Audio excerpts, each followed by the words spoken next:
Namaskar, welcome to Study to Learn. This is Konita Devi. আজি আমি future টেন্সৰ কেনেকৈ voice change কৰিব লাগে সেই বিষয়ে শিকিম। ফিউচাৰ টেন্স এটা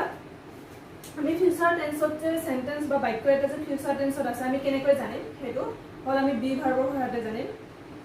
will বা যদি shall থাকে যেনেকৈ এটা एग्जांपल যদি দিও I shall do the work. I shall do the work. গতিকে এটো ফিউচাৰ টেন্সত আছে কেনেকৈ গম পাম বি ভাৰ্বটো হয় বি ভাৰ্বটো কি আছে আমাৰ shall আৰু যদি তেনেকৈ you will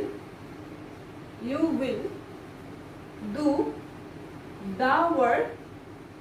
you will the work এটা হলে ইয়াতে will এই will টু থকাৰ কাৰণে গম পাম যে এটো এটা ফিউচাৰ টেন্সৰ বাক্য হয়। এতিয়া আমি ভয়েস চেঞ্জ কেনেকৈ কৰিম আমাৰ এক্টিভ ভয়েসত কেনেকৈ থাকিব এক্টিভ ভয়েসত থাকিব সাবজেক্ট প্লাস shall বা will তাৰ পিছত ভাৰ্ব প্লাস অবজেক্ট এক্টিভ ভয়েসত এনেকৈ থাকিব ফিউচাৰ ইনডিফিনিট টেন্সৰ আমি ফিউচাৰ ইনডিফিনিট টেন্সৰ কৰিছো এটা পেসিভ ভয়েসত কেনেকৈ থাকিব সাবজেক্ট ও অবজেক্ট হ'ব obviously subject plus shall will লগতে কি হ'ব প্লাস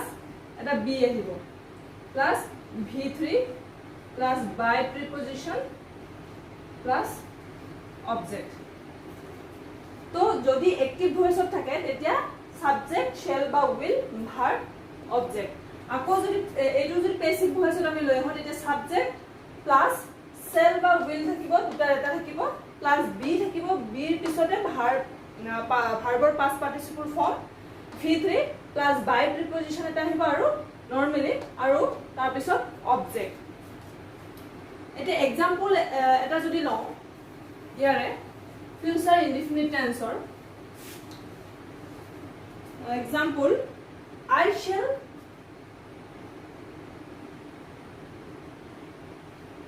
আচ্ছা এইটোৱে যদি লও I shall do the work I shall do the work আমি এই সেন্টেন্সটো যদি লও তেতিয়া হলে আমি ইয়াক কেনেকৈ পেসিভ ভয়েসলৈ লৈ আহিম ইয়াতে আমাৰ অবজেক্ট আছে the work ইয়াতে সাবজেক্ট I এটো বি ভাৰ্ব আৰু এটো আমাৰ ভার্ব মেইন ভার্ব তো the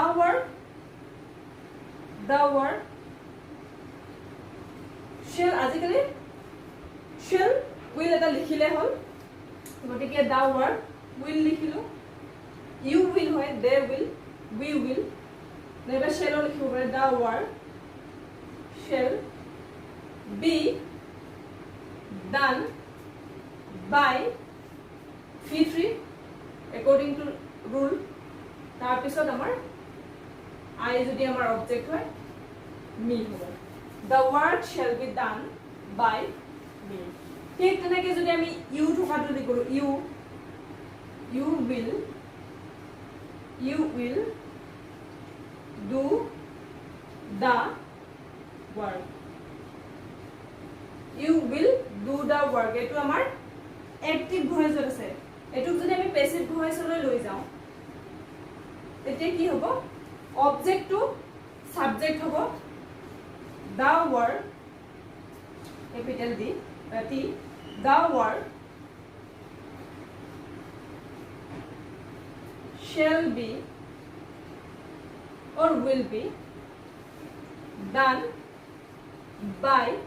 এইবাৰ আমাৰ সাবজেক্ট কি আছিল you আছিল গতিকে you টু you এ হ'ব the work shall be done by you এইটো হল আমাৰ প্ৰেজেন্ট ইনডিফিনিটৰ কেনেকৈ কৰিব লাগে তাৰ পিছত আমি এতিয়া আহো প্ৰেজেন্ট ফিউচাৰ কন্টিনিউয়াস টেন্সৰ কেনেকৈ ভয়েস চেঞ্জ কৰে ফিউচাৰ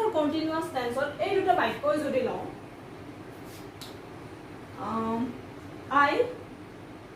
মানে কেনেকৈ থাকিব এক্টিভ ভয়েসত এনেকৈ থাকিব subject plus shall বা will তাৰ পিছত be plus verb plus ing verb v1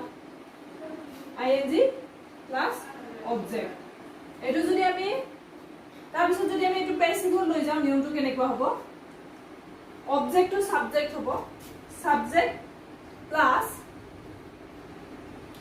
shall বা will be plus being will be being plus v3 verb or past participle form plus by preposition plus object তো আমাৰ future continuous tense or passive form of sentence eta ba বাক্য এটা কেনেকৈ থাকিব subject plus shall বা will plus be plus being plus verb or past participle form plus by preposition plus object আৰু active voice থাকিব subject plus shall বা will plus be plus v1 তাৰ পিছত plus ing plus object এটা sentence যদি এটা লও হেতু আগৰ সেন্টেন্সটো I shall be doing the work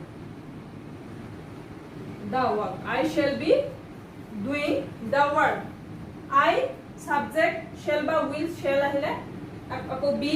তাৰপিছত ভাৰ্বৰ লগত ing যোগ doing তাৰপিছত আমাৰ কি আহিলে the work এতিয়া আমি যদি এটো পেসিভ কৰো এটো এক্টিভত আছে এটা যদি পেসিভ কৰো ইয়াতে অবজেক্ট কি আছে the work টো আগত আহিব the work মানে অবজেক্ট টো সাবজেক্ট হ'ব the work shall be being done by ইয়াতে সাবজেক্ট I আছে তেতিয়া হয় কি হ'ব by ঠিক তেনেকে you will be doing the work shall be being done by you এনেকে হ'ব এটো গল আমাৰ কন্টিনিউয়াস ফিউচাৰ কন্টিনিউয়াস টেন্সৰ নিয়ম তাৰপিছত নেক্সট আমাৰ আহিব ফিউচাৰ পাৰফেক্ট আৰু ফিউচাৰ পাৰফেক্ট কন্টিনিউয়াস বহুত লেন্দি হয় এটা ফিউচাৰ পাৰফেক্ট যদি আমি লও future perfect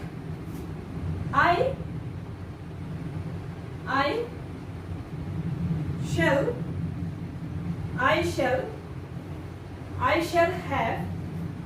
shall have posted the letter I shall have posted the letter প্ৰথমে নিয়মটো কৈ দিছো কেনেকৈ থাকিব যে এক্টিভ ভয়েস এটা যদি আমি ফিউচাৰ পাৰফেক্ট কন্টিনিউয়াস প্ৰথমে ফিউচাৰ পাৰফেক্ট বাক্য ফিউচাৰ পাৰফেক্টৰ বাক্য এটা এক্টিভ ভয়েসত কেনেকৈ থাকিব সাবজেক্ট থাকিব সাবজেক্ট প্লাস কি থাকিব shall বা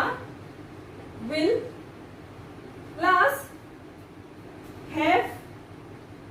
বা has plus আমাৰ v3 থাকিব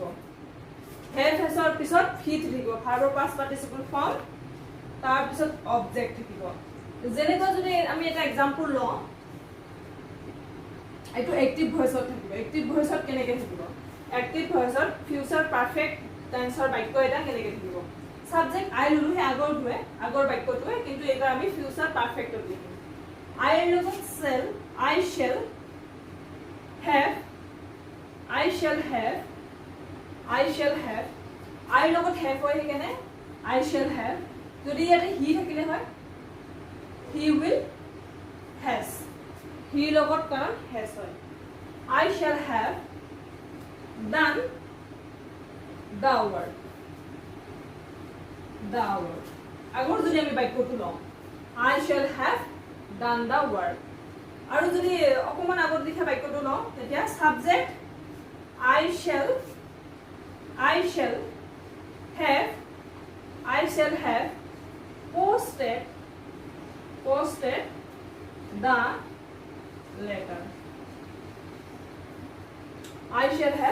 posted the letter. গতিকে এনেকুৱা হ'ল এনেকুৱা যদি ফৰ্মত থাকে তেতিয়াহ'লে সেইটো আমি জানিম যে এক্টিভ ভইচত আছে আৰু এইটো ফিউচাৰ পাৰফেক্ট টেন্সৰ বাক্য হয় এতিয়া এইটো আমি পেছিভ ভইচত কেনেকৈ লৈ যাম বাকি সব ঠিকে আছে subject plus shall will have plus এটা বিন আহিব যেনেকৈ আমাৰ পাৰফেক্ট প্ৰেজেন্ট পাৰফেক্ট বা পাষ্ট পাৰফেক্টত কি হৈছিল যেতিয়া আমি ভইচ চেঞ্জ কৰো পেছিভ ভইচত এটা বিন আহি যায় একেদৰে ইয়াতে আমাৰ কি হ'ব ফিউচাৰ পাৰফেক্ট টেন্সত সাবজেক্ট প্লাস শ্যাল উইল তো থাকিবই ফিউচাৰ বুজাবৰ কাৰণে ফিউচাৰ টেন্সৰ টু বি ভাৰ্ব তাৰ পিছত হ্যাভ হেজ থাকে হ্যাভ হেজ আমাৰ পাৰফেক্ট টেন্সক ৰিপ্ৰেজেন্ট কৰিছে তাৰ পিছত ইয়াৰ লগত কি হ'ব পেছিভ ভইচত এটা বিন আহিব তাৰ পিছত ভিটি থাকিব বাই প্ৰিপজিচন থাকিব অবজেক্ট থাকিব এটা আমি কৰি আছো নিয়মটো এনেকুৱা যদি আমি পেছিভ ভইচত যদি আমি যাওঁ কৰো সাবজেক্ট প্লাস shall বা will প্লাস have বা has প্লাস এটা বিন আহিব plus v3 plus by preposition plus object আমাৰ এনেকুৱা হ'ব subject plus shall will have has plus been v3 plus by plus object এটা আমি কেনেকৈ কৰিম এইটো যদি সেন্টেন্সটো লওঁ এই সেন্টেন্সটো যদি লওঁ I shall have done the work আৰু যদি এইটো লওঁ I shall have posted the letter তেতিয়া কি হ'ব আচ্ছা এইটোই ললো সেকেন্ডটো লওঁ I shall have posted the letter the letter object to subject হ'ব the letter shall has আহিব third person singular number has the letter shall has been posted p3 posted তাৰ পিছত the letter shall has been posted by কি আছিল subject আমাৰ কি আছিল I by me এনেকুৱা হ'ব the letter shall has been posted by me এটা next আমাৰ এইটো হ'ল আমাৰ ফিউচাৰ পাৰফেক্ট টেন্সৰ এটা ফিউচাৰ পাৰফেক্ট কন্টিনিউয়াস বাকি এবাৰ will shall থাকিব have has থাকিব been থাকিব লগতে এটা কি থাকিব কন্টিনিউয়াস টেন্সৰ কাৰণে being থাকিব তেনেকুৱা এটা আমি যদি ক'বলৈ যাওঁ এক্টিভ ভইচত ফিউচাৰ পাৰফেক্ট কন্টিনিউয়াস টেন্সৰ এটা কেনেকৈ থাকিব এক্টিভ ভইচত প্ৰথমে সাবজেক্ট আহিব সাবজেক্ট shall বা will have বা has plus been plus verb 1 plus ing plus object এনেকৈ থাকিব subject plus shall বা will have বা has plus been plus v1 plus ing plus object এতিয়া যদি আমি এটা সেন্টেন্স লওঁ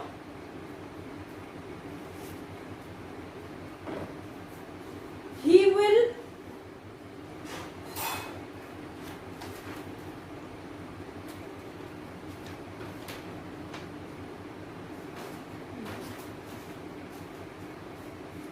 তাৰপিছত এইটো যদি আমি এইটোৰ এটা সেন্টেন্স যদি লওঁ active ভইচৰ I shall have been posting the letter